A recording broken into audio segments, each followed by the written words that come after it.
What's going on, guys? Andrew Piluk Hockey here, back again with another video, and you guys are probably looking at this video and going, what is this guy going to be talking about this time? The Toronto Maple Leaf trade guy, the Toronto Maple Leaf rumor guy is back at it again, but this team is playing really well lately, and the last time we did a bit of an update here, we weren't really sure, but now we know that the Maple Leafs are playing a lot better at the time I'm recording this, but there's still some pieces that the Maple Leafs might have to move on from in order for them to get even better. Because we know that this Leaf team is not just going to stay like this for the rest of the season. If they continue to play at this rate, if they keep getting good goaltending, solid defense, and the Leafs' top four players putting up these types of numbers, they have to make a move. They have to get even better. There's a lot of different pieces coming. So we're going to be talking about that in this video. But more importantly, before we get to even that, we have to talk about why the Leafs salary cap situation is a little bit more calculated and complicated than a lot of people are really talking about. Because it's not going to be easy just to bring in a name or two and go, okay, cool, this team's set, good, we have the money to do it, Jake Muzzin on LTIR, everything's fine, whatever. It's not that easy. So we'll get into that. If you are new here, make sure to like this video and subscribe. Join the squad. I'd love to have you guys here. Lots of Leafs content coming. I finally have some stuff in the background here too. We're going to be rocking with that. And yeah, I'm excited to make this video because I've got a lot to talk about. So let's get right into it. And like I said, following me on social media and subscribing helps a lot.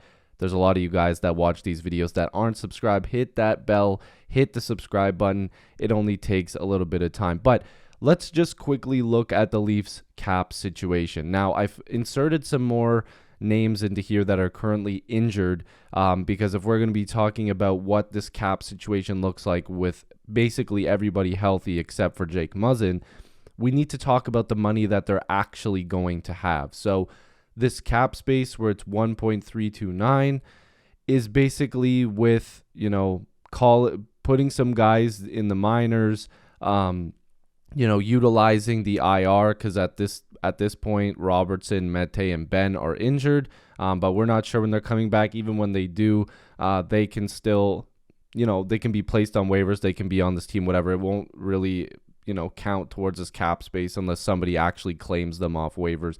They're not going to do that with Robertson and trade him or whatever. He can still be sent down to the Marlies, but this is with obviously both goalies healthy. We're going to knock on wood, and of course all the guys that you see in here. This is with Yarncrook back in the lineup. This is also with Morgan Rielly back, and that was the big thing. A lot of people were wondering, oh, with Muzzin and LTIR, look at all this cap space we have. The Leafs can go and add.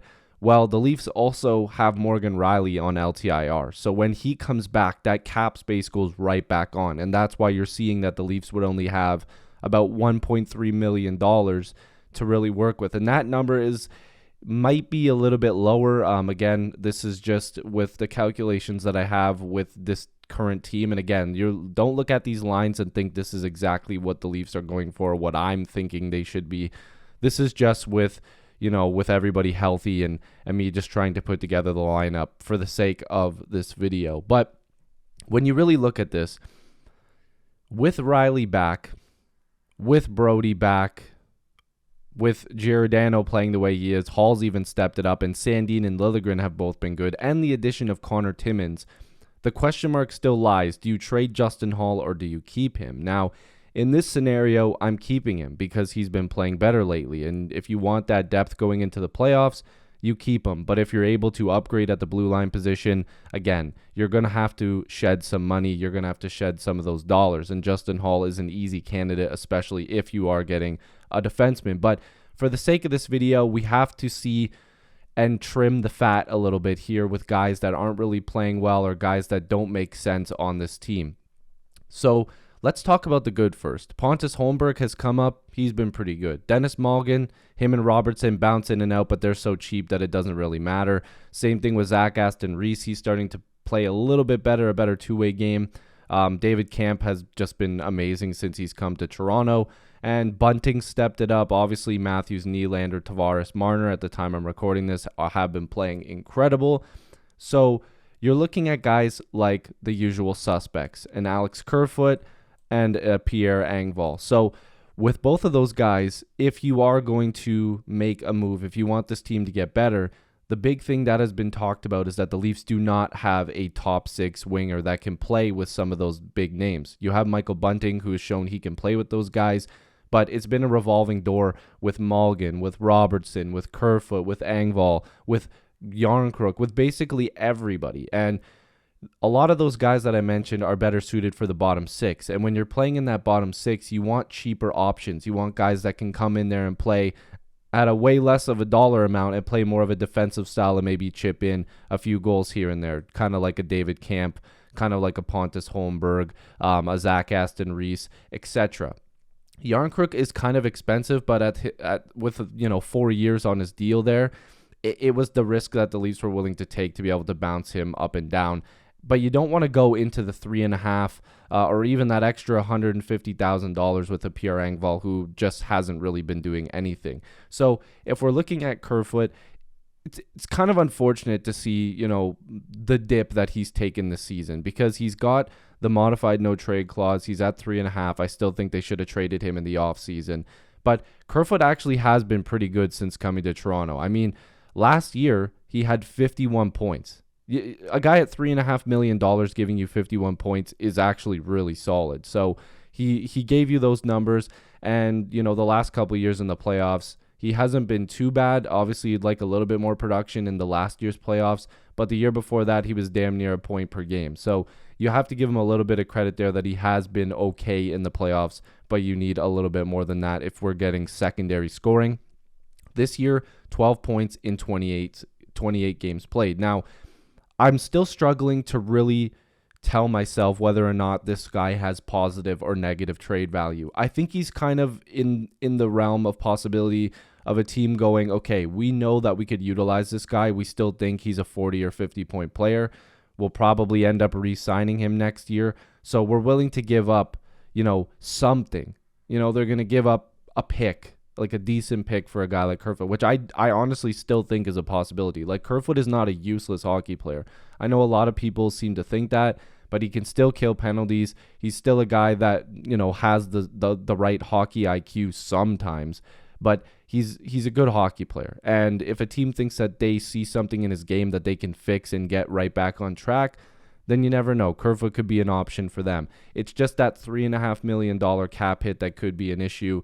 But again, the Toronto Maple Leafs, if they want to shed some money, Kerfoot is another guy. Now, this next guy that I'm going to talk about is Pierre Engvall. Now, the issue with Engvall is that I honestly do think that he has some tools that just, they aren't unlocked. He needs to realize how big he is, first of all. He's a bigger guy. We all know that. He's tall. He's 6'5". He doesn't utilize that size. He doesn't use it at all. He's 26 years old, so he's still a younger hockey player. Not young, but he's still a younger hockey player that still could figure out a few things. This isn't NHL 23 or whatever the hell game we're on at this point. I know that it's by the years, but I seem to forget what day it is some days. So whatever NHL game it is where these guys start regressing at 26 or 27 years old, he still could show some signs of, being a better player. But and we've seen it before. We've seen it before on this team. Engvall has been pretty good, and that's why he got a raise. But this year, he's been almost invisible, and that's a problem. Now, $2.2 million, this might have to be one of those cap dumps where a team go, again, much like Kerfoot, where, yeah, we could utilize this guy for the rest of the season, and we probably could convince him to sign here for a couple of years at a pretty cheap number. He's coming off of a bad season. We could get him pretty cheap, and he could be a reliable player for us. 7 points in 27 games played is not good, but then when you look at last year, you say, okay, where is this version of Pierre Engvall that scored 15 goals and had 35 points and even chipped in a few points in the playoffs? He used his speed. He was all over the ice. It's not the same guy anymore. So again, it's one of those things, and I try to explain this to people all the time. When the Leafs bring in a player and it works, and they weren't good on another team, it's like, okay, this system just works better for them. If a guy like Engvall goes somewhere else and it works out, hey, listen, it's just the system. It's the coaches. It's whatever.